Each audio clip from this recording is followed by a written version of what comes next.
Chers amis, nous sommes à quelques jours de la Toussaint, c'est le moment rêvé pour vous parler de la légende dorée, Legenda Aurea en latin. Et nous allons en parler évidemment avec le Père Clasen. Bonjour. Bonjour. Mais avant toute chose, est-ce que vous pensez que les gens dans la rue ont su me donner une définition de cette locution? Oui? Non? On va voir tout de suite. La légende dorée, ça me dit rien. Légende, c'est une légende. Dorée. En premier lieu, moi je dirais quelque chose d'assez ancien qui ferait référence à une sorte de légende en fait, un trésor si on veut. Donc d'assez grande importance. Je ne sais pas en fait, c'est des légendes, c'est des contes, enfin c'est des... Alors doré, je ne sais pas, c'est une signification... La période où l'Église était à son apogée, où les dorés de gens dorés. Ça pourrait être du temps des rois ou une princesse, je sais pas, un roi. Ça peut ne pas être forcément vrai, mais ça peut être basé sur des faits historiques aussi, et qui ont perduré à travers les temps et que les gens se sont transmis de génération en génération.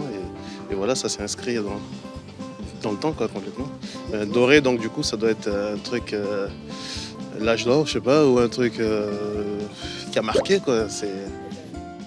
Bon, légende, ça va évidemment, mais personne ne sait trop me dire en quoi elle est dorée. Eh bien, on va se tourner vers le Père Clasen. Alors, pourquoi est-ce qu'on parle de légende dorée?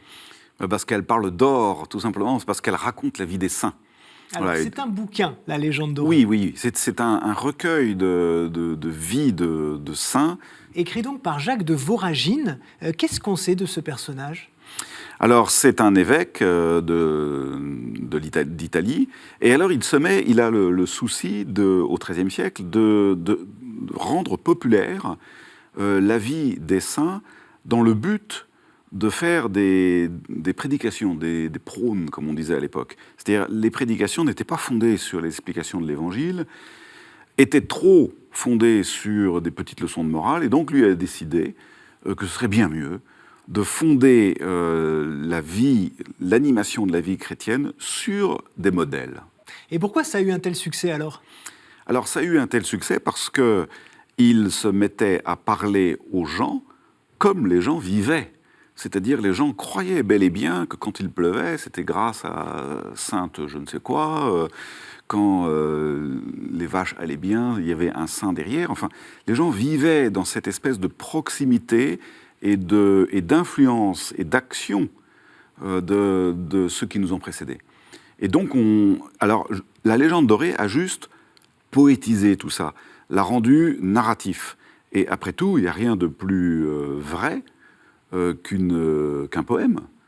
Si on raconte une histoire, c'est pas pour raconter des histoires. Et la nuance. Oui. Si on raconte des histoires, c'est pour faire comprendre quelque chose de vrai. Mais comme on ne sait pas le dire par la langue ordinaire, on utilise la langue populaire. Ouais. Et les gens comprennent. Alors, on trouve les histoires de qui dans la légende dorée, par exemple? De tout le monde. Alors là, vraiment de tout le monde. Sainte-Anne, par exemple, jusqu'à un petit saint local que personne ne connaît. En fait, tout le calendrier y passe. Il y a 150 saints. Je pense que c'est probablement un parallèle avec les 150 psaumes, qui sont des louanges, des chants de louanges. Et dire que la vie des saints est une louange chantée à Dieu, c'est pas mal du tout. Et donc il y a 150 saints, dont quelques-uns, j'ignore même leur nom. Donc en gros, il est allé chercher dans des archives, il est allé interroger des gens dans des petits patelins. Comment exactement, ça s'est passé? Toute la piété populaire, ainsi que toutes les réputations de sainteté et la collection de miracles.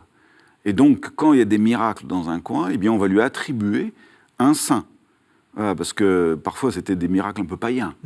Autour de fontaines sacrées, donc on va y attribuer vite fait Saint Arvold, voilà, ou des saints de ce genre, dont on ne sait pas grand-chose. Alors il raconte beaucoup, mais à l'époque, il faut bien comprendre en effet que la légende, et le mot même légende veut dire que c'est fait pour être raconté. Oui, ça veut dire ce qui doit être lu, c'est legenda. Ça, lu, répété, raconté, et donc on est encore sous le mode narratif. Et donc, raconter quelque chose, c'est un moyen pour se souvenir, et donc un moyen édifiant pour l'existence. Ouais. Mais justement, quand on lit, est-ce que c'est pas un peu dérangeant de savoir qu'il y a un petit peu de vrai et peut-être beaucoup de faux?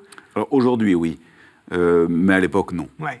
Alors il y a eu évidemment dans l'Église un moment où il a fallu corriger. Oui, je suppose qu'il y en a qui se sont élevés contre ces fables, contre ce côté un peu magique peut-être. Alors les protestants, très clairement, donc XVIe siècle, ça a été un siècle pour ça, vraiment décisif, tout a changé. Puisque d'abord les protestants, eux, ne voulaient pas du culte des saints, à cause de ces exagérations-là. Voilà, puis ils disaient au Seigneur tout honneur. Et c'est lui notre unique modèle. Voilà. Bon, l'Église a réagi avec la congrégation de Saint-Maur et puis les bollandistes. C'est un Belge, savant jésuite, donc même période, tout ça c'est à peu près contemporain, qui ont dit, si, les saints, ça mérite notre attention, il reste des modèles, oui nous savons qu'il y a beaucoup de légendes, mais il reste des modèles, et donc nous allons vérifier tout ce que nous savons sur les saints, nous allons le vérifier, l'attester, si ce n'est pas avéré, on l'écartera, et donc on constitue une véritable nouvelle manière de faire de l'histoire, une histoire savante. Et là, on va retrouver, en effet, tout un tas de vies de saints, cette fois-ci beaucoup plus authentiques. Merci beaucoup, Père Clasen, pour toutes ces précisions. Et voilà, j'espère qu'on vous aura donné l'envie de lire, tiens, pourquoi pas, quelques passages de cette légende dorée, puisqu'elle est disponible à l'achat dans toutes les librairies. Et oui, sachez-le. Et puis, ça vous préparera en plus parfaitement à la Toussaint. Merci beaucoup et à très vite. Ciao.